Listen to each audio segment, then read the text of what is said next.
Hermanos, ¿qué tal? Muy buenos días. Estamos a 27 de marzo del 2021. Hoy, con las gracias de Dios, hay otra ordenación sacerdotal. El diácono Samuel Popomella se ordena en San Fernando para gloria de Dios. El Evangelio de hoy, ya para prepararnos para mañana, que es Domingo de Ramos, es de San Juan capítulo 11, del 45 al 56. Dice así: en aquel tiempo, muchos de los judíos que habían ido a casa de Marta y María, al ver que Jesús había resucitado a Lázaro, creyeron en él.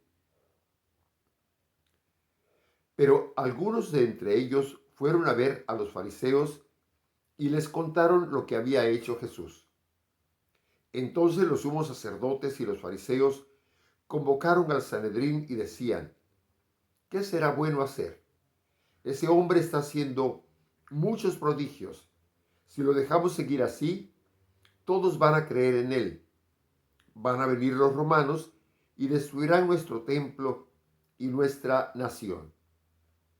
Pero uno de ellos, llamado Caifás, que era sumo sacerdote aquel año, le dijo: ustedes no saben nada, no comprenden que conviene que un solo hombre muera por el pueblo y no que toda la nación perezca. Sin embargo, esto no lo dijo por sí mismo, sino que siendo sumo sacerdote aquel año, profetizó que Jesús iba a morir por la nación, y no solo por la nación, sino también para congregar en la unidad a los hijos de Dios, que estaban dispersos. Por lo tanto, desde aquel día tomaron la decisión de matarlo. Por esta razón Jesús ya no andaba públicamente entre los judíos, sino que se retiró a la ciudad de Efraín, en la región contigua al desierto. Allí se quedó con sus discípulos. Se acercaba la Pascua de los judíos y muchos de las regiones circunvecinas llegaron a Jerusalén antes de la Pascua para purificarse. Buscaban a Jesús en el templo y se decían unos a otros: ¿qué pasará? ¿No irá a venir para la fiesta? Palabra del Señor. Gloria a ti, Señor Jesús. Mis hermanos, lo primero que encontramos es que San Juan hace una introducción a este texto, recordando la escena de la resurrección de Lázaro. Eso sucede pues en otro lugar. Pero algunos creen y algunos van a decirle, a acusarlo a Jesús ante los fariseos. Y otra escena es cuando ya los fariseos, los sumos sacerdotes, llaman a Sanedrín, a junta de ancianos. Y todo esto, la mayor parte de la lectura de hoy sucede en esa junta de ancianos. Ahí se toman algunas decisiones muy importantes. Y entonces resulta que dicen que tienen que hacer algo, porque si no los romanos van a venir y a destruir la ciudad. Ciertamente llegaron los romanos. En el año 70 llegaron los romanos y acabaron con todo. Pero no era por Jesús. Ciertamente también los romanos ya dominaban en tiempo de Jesús. Era una colonia romana Israel. Ya era dominio de Roma. Sin embargo, hubieron algunas revueltas y por eso, ante la mayor revuelta, vienen los romanos, viene un ejército inmenso de romanos a acabar con Israel en el año 70. Pero Jesús no predicaba en contra de los romanos. Hablaba a los judíos y les hablaba fuerte a los fariseos. Entonces, y quería la conversión.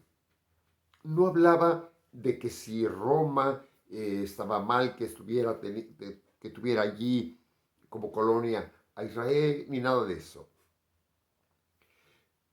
Esto me lleva a pensar que la iglesia tiene que predicar a Jesús en el gobierno que sea, con la autoridad que sea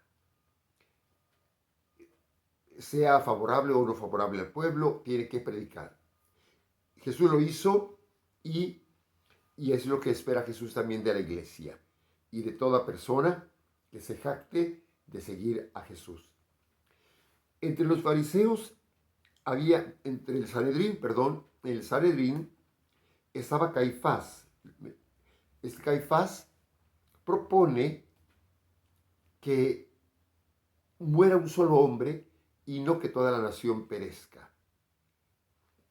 San Juan, el Evangelio de San Juan, que se redacta muchos años después todavía, unos 70 años después de la muerte de Cristo, reflexiona que esa propuesta de Caifás había sido inspirada por el Espíritu Santo, porque en realidad Jesús muere por el pueblo, y no solamente por el pueblo, dice el texto, sino por todos los hijos de Dios que estaban dispersos.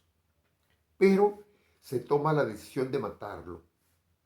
Más adelante, en el verso 55, va a decir que la Pascua ya está cerca.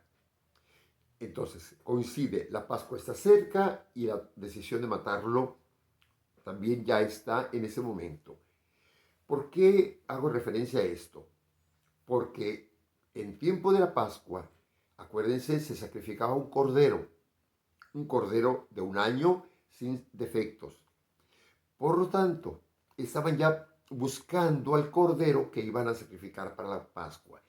En este buscar al corderito que van a sacrificar para la Pascua, se decide la muerte de Jesús. Y va a coincidir la Pascua, la cena de la Pascua, la muerte del Cordero con la muerte de Jesús. Pero ahorita está la preparación todavía. La preparación de la Pascua, ya se acerca a los judíos, van a purificarse porque ya está cerca la Pascua y ya está tomada la decisión de matar a Jesús. Jesús se retira con sus discípulos a Efraín, una ciudad más o menos 20-25 kilómetros al norte de Jerusalén. Y ahí se queda con sus discípulos esperando precisamente la Pascua, donde ya se va a acercar, va a entrar ya con sus discípulos una entrada triunfal a Jerusalén, etcétera, que veremos mañana. Queridos hermanos, vamos a prepararnos también nosotros. Jesús ya estaba preparándose. El ambiente ya se estaba gestando. La Pascua se estaba preparando. Preparemos nuestro corazón para vivir este tiempo de Semana Santa de verdad con todo el corazón. Que Dios los bendiga, mis queridos hermanos, en el nombre del Padre, del Hijo y del Espíritu Santo. Amén. Y por favor, vamos a seguirnos cuidando. De ninguna manera hemos vencido este mal y se espera una tercera ola por estas vacaciones. Hermanos, por favor, vamos a ser prudentes para evitar más contagios. Que Dios los bendiga a todos. Felicidades.